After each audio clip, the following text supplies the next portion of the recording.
Penyelenggaraan pemerintahan desa berdasarkan Undang-Undang Nomor 6 Tahun 2014.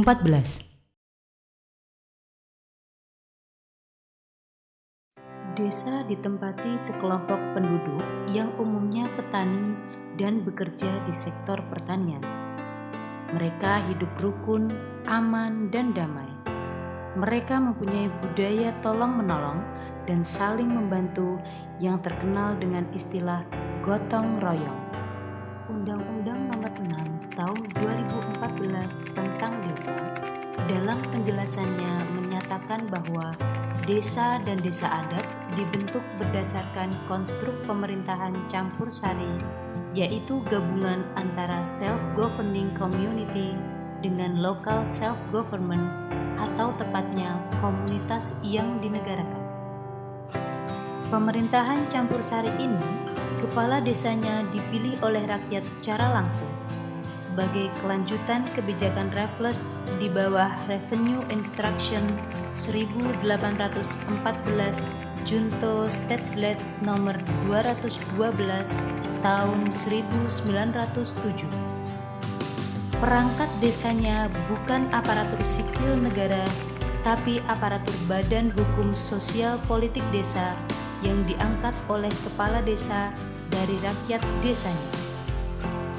Cara pengisian perangkat desa demikian merupakan kelanjutan kebijakan penjajah Belanda di bawah Regeringsreglement 1857 pasal 71. Karena pemerintah desa tidak mempunyai perangkat desa yang berasal dari ASN yang kompeten dan profesional, maka agar pemerintahan desa dapat melaksanakan fungsi dan tugasnya, pemerintah desa dibantu oleh pendamping desa. Organisasi pemerintah desa terdiri atas kepala desa dan badan permusyawaratan desa atau BPD. BPD adalah pembuat kebijakan, penampung aspirasi rakyat, dan pengawas kinerja kepala desa. Sedangkan kepala desa adalah pelaksana kebijakan dan penyelenggara pemerintahan desa. Kepala desa dibantu oleh perangkat desa yang terdiri atas sekretaris desa, staf teknis, dan staf pelaksana pada sub desa. Sekretaris desa membawai kepala urusan umum, kepala urusan keuangan, dan kepala urusan perencanaan. Staf teknis terdiri atas kepala seksi pembangunan, kepala seksi kesejahteraan, dan kepala seksi pelayanan.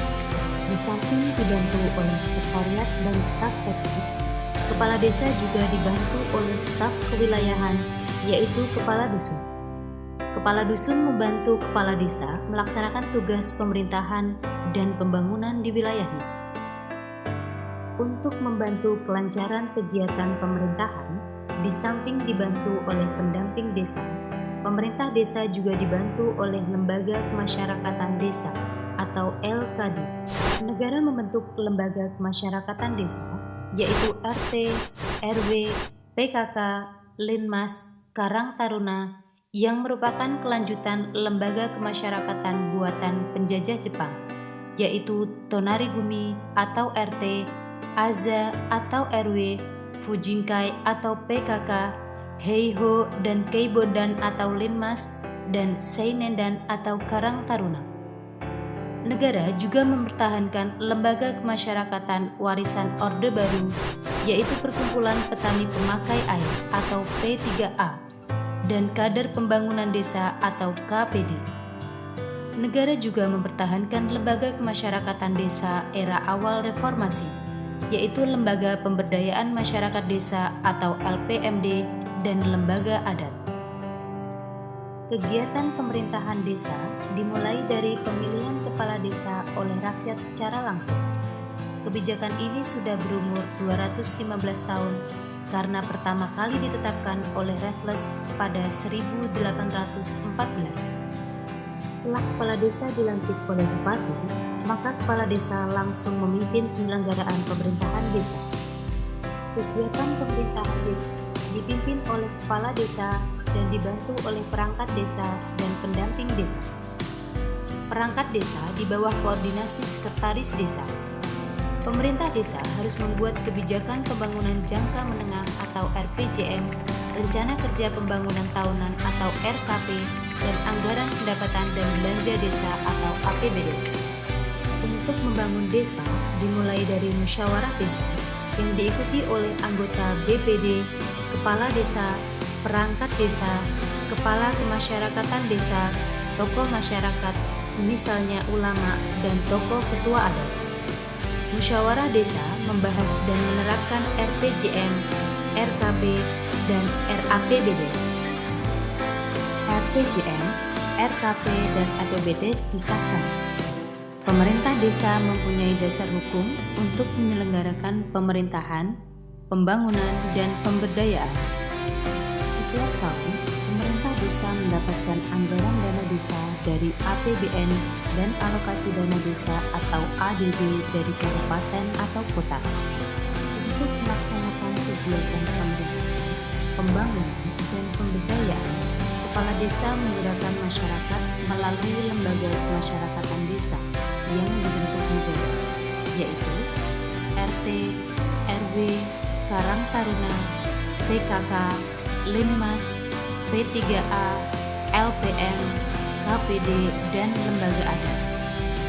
Kepala desa berkata, Bapak dan Ibu laksanakan semua kebijakan yang tertulis dalam RKP yang dananya sudah dirinci dalam APBDes. Bapak dan Ibu dibantu oleh pendamping desa, ketua RT, ketua RW, ketua Karang Taruna, ketua PKK, komandan Linmas, ketua P3A, ketua LPM, ketua KPD, dan ketua lembaga adat. Perangkat desa bekerja sesuai dengan fungsi dan tugas masing-masing. Akan tetapi, fungsi dan tugasnya sangat umum. Tidak ada fungsi dan tugas yang spesifik, misalnya mengurus pendidikan, kesehatan, irigasi desa, dan lain-lain. Pemerintah desa tidak memberikan pelayanan KTP, KK, dan akte kelahiran. Pemerintah desa hanya menjadi perantara antara rakyat dengan dinas kependudukan dan catatan sipil kabupaten atau kota.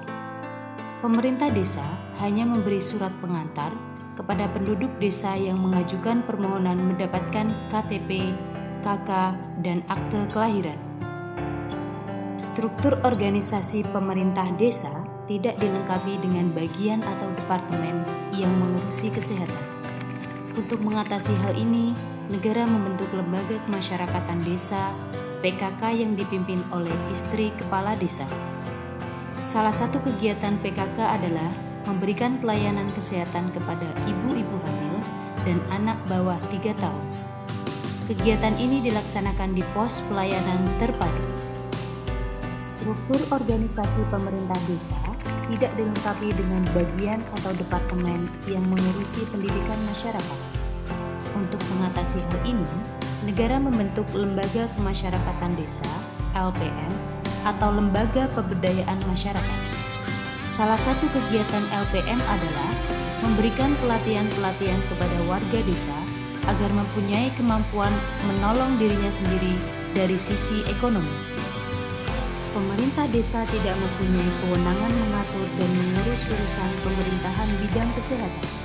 Oleh karena itu, ketika ada warga desa yang memerlukan pelayanan kesehatan, pemerintah desa tidak bisa berbuat banyak. Pemerintah desa tidak mempunyai kewenangan mengatur dan mengurus urusan pemerintahan bidang pendidikan. Oleh karena itu, ketika ada warga desa yang memerlukan pelayanan pendidikan, pemerintah desa tidak bisa berbuat banyak. Pemerintah desa tidak mempunyai kewenangan mengatur dan mengurus urusan pemerintahan bidang pertanian tingkat petani. Oleh karena itu, ketika ada petani yang memerlukan pelayanan pertanian, yaitu pengairan sawah, bibit, pupuk, obat tanaman, traktor pembajak sawah, dan mesin penggiling padi, pemerintah desa tidak bisa memberikan pelayanan. Pemerintah desa tidak mempunyai kewenangan mengatur dan mengurus urusan pemerintahan bidang santunan fakir miskin dan anak-anak terlantar. Oleh karena itu, ketika ada warga desa yang memerlukan pelayanan santunan fakir miskin dan anak-anak terlantar, pemerintah desa tidak bisa berbuat banyak. Pemerintah desa tidak mempunyai kewenangan mengatur dan mengurus urusan pemerintahan bidang irigasi. Oleh karena itu, ketika ada warga desa yang memerlukan pelayanan irigasi, pemerintah desa tidak bisa berbuat banyak. Pemerintah desa tidak mempunyai kewenangan mengatur dan mengurus urusan pemerintahan bidang keuangan mikro petani. Oleh karena itu, ketika ada warga desa yang memerlukan pelayanan keuangan tingkat petani, pemerintah desa tidak bisa berbuat banyak. Pemerintah desa tidak mempunyai kewenangan mengatur dan mengurus urusan pemerintahan bidang sanitasi. Oleh karena itu, ketika ada warga desa yang memerlukan pelayanan sanitasi, pemerintah desa tidak bisa berbuat banyak. Sesuai Undang-Undang Nomor 6 Tahun 2014, desa mempunyai 4 kewenangan, yaitu kewenangan berdasarkan hak-hak asal-usul, kewenangan skala desa, dan kewenangan berdasarkan penugasan dari pemerintah atasan. Akan tetapi, sesuai dengan penelitian Rusian Adam tahun 1924, Terher tahun 1933, dan Sutarjo Kartohadikusumo tahun 1953, kewenangan berdasarkan hak-hak asal-usul dan kewenangan skala desa sudah hilang. Dengan demikian, kewenangan desa yang dilaksanakan hanyalah kewenangan berdasarkan penugasan dari pemerintah atasan. Dalam praktiknya, pemerintah desa hanya melaksanakan 1. Program dan proyek dari Kementerian Desa Pembangunan Daerah Tertinggal dan Transmigrasi yang didanai melalui dana desa. 2. Program dan proyek dari Kementerian Sosial berupa pemberian beras miskin, bantuan langsung non-tunai, dan program Keluarga Harapan. 3. Program dan proyek dari Kementerian Koordinator Perekonomian berupa mendaftar peserta pelatihan prakerja. 4.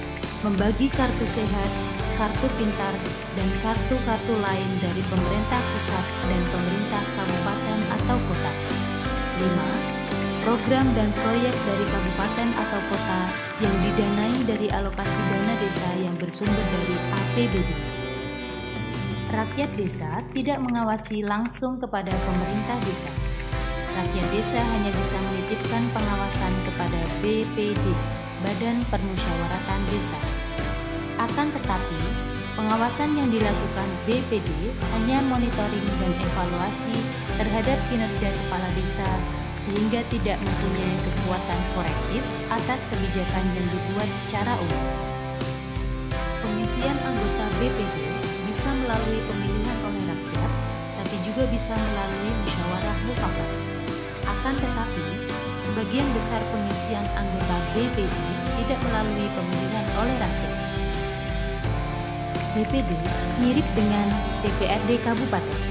Akan tetapi, BPD tidak didukung support system sebagaimana DPRD, yaitu sekretariat dengan ASN yang mumpuni, kantor yang memadai, dan staf ahli. Akibatnya, keberadaan BPD sama dengan tiadanya. Karena keadaan BPD demikian, maka dalam melaksanakan fungsi dan tugasnya hanyalah formalitas belaka. Dalam melaksanakan pengawasan terhadap kinerja kepala desa hanyalah formalitas untuk memenuhi Peraturan Menteri Dalam Negeri Nomor 110 Tahun 2016 tentang Badan Permusyawaratan Desa. Di lapangan, ketentuan pasal-pasalnya tidak dapat dilaksanakan. Dengan tidak berfungsinya BPD melakukan pengawasan, banyak rakyat desa yang tidak puas atas kinerja kepala desa dengan melakukan demonstrasi. Hal ini dilakukan karena ketidakpuasannya tidak mendapatkan saluran pemecahan melalui lembaga resmi yaitu BPD. Pemerintah melakukan pengawasan terhadap pemerintah desa melalui kabupaten atau kota. Pengawasan ini dalam operasionalnya dilakukan camat. Camat melakukan pembinaan dan pengawasan terhadap pemerintah desa. Di sini, camat hanya sebagai tangan panjang bupati atau wali kota saja. Camat melaporkan hasil pengawasannya kepada bupati atau wali kota. Dalam praktik, Pengawasan camat kepada pemerintah desa bersifat pasif. Camat hanya menerima laporan dari pemerintah desa. Camat tidak melakukan pengawasan jalannya pemerintahan desa day to day.